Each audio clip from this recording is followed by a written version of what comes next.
Assalamualaikum warahmatullahi wabarakatuh. Perkenalkan, nama saya Resti Sri Dewi. Saya sebagai pemateri 1 yang akan memaparkan materi mengenai ekonomi makro dan ekonomi mikro Islam. Yang pertama, itu apa sih ilmu ekonomi? Nah, dalam kamus ekonomi mengacu pada kajian produksi, distribusi, dan konsumsi kekayaan masyarakat global. Nah, lalu apa sih ekonomi Islam? Ekonomi Islam merupakan suatu sistem atau peraturan yang dimana pelaksanaannya berlandaskan dengan berbagai syariat Islam, yaitu selalu berpedoman pada Al-Quran dan maupun hadis, yang meliputi seperti simpan pinjam, investasi, dan lain-lain. Nah, ekonomi Islam sendiri terbagi menjadi 2 bagian. Yang pertama, ekonomi makro dan ekonomi mikro. Ekonomi makro merupakan suatu teori ekonomi yang menjelaskan tentang berbagai permasalahan kebijakan ekonomi yang cakupannya lebih luas, termasuk pengelolaan dan pengendalian sistem perekonomian dalam ruang lingkup yang lebih besar, berdasarkan aturan Islam. Contohnya seperti keuangan negara, yang bertujuan agar pertumbuhan ekonomi berjalan seimbang. Nah, sedangkan ekonomi mikro Islam menjelaskan tentang berbagai permasalahan dan cara mengambil sebuah keputusan yang dilakukan oleh setiap unit ekonomi dengan melibatkan unsur syariah sebagai variabel utamanya, yang bertujuan menerapkan prinsip-prinsipnya dalam mengambil sebuah keputusan untuk mencapai kemaslahatan umum. Mungkin cukup sekian untuk materi ekonomi makro dan ekonomi mikro Islam, dan materi selanjutnya akan disampaikan oleh pemateri berikutnya. Perkenalkan, nama saya Diji Kripwadi dengan nomor pokok mahasiswa 22011102 akan menyampaikan mengenai tujuan ekonomi. Tujuan ekonomi Islam terkait erat tujuan terciptaan manusia di dunia. Aktivitas ekonomi dapat dipisahkan dari kehidupan manusia, dan Islam mengatur segala aspek yang terkait dengan aktivitas ekonomi.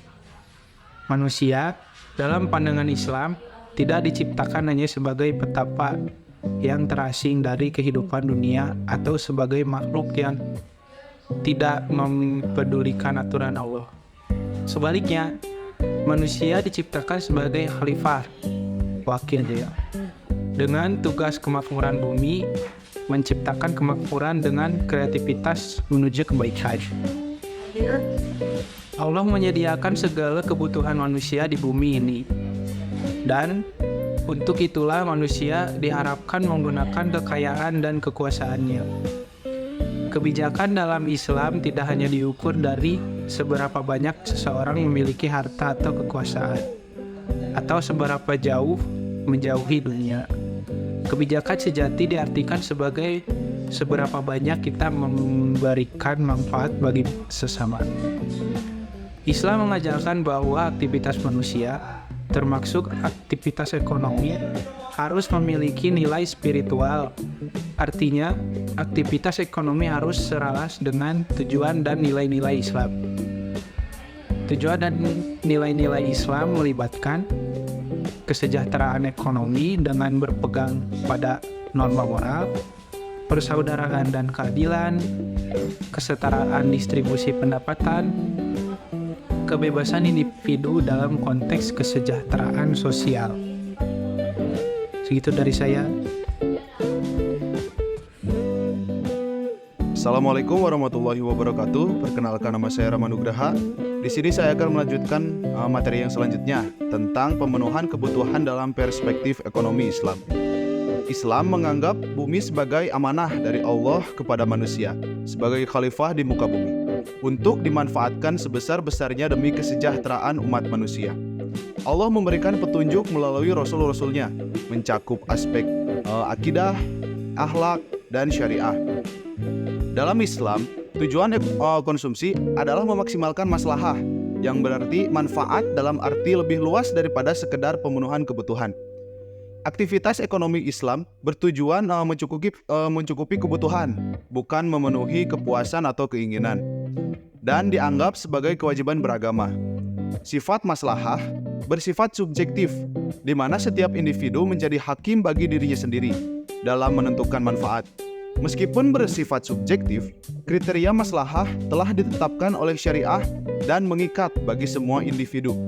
Ini berbeda dengan konsep Pareto optimum dalam ekonomi konvensional.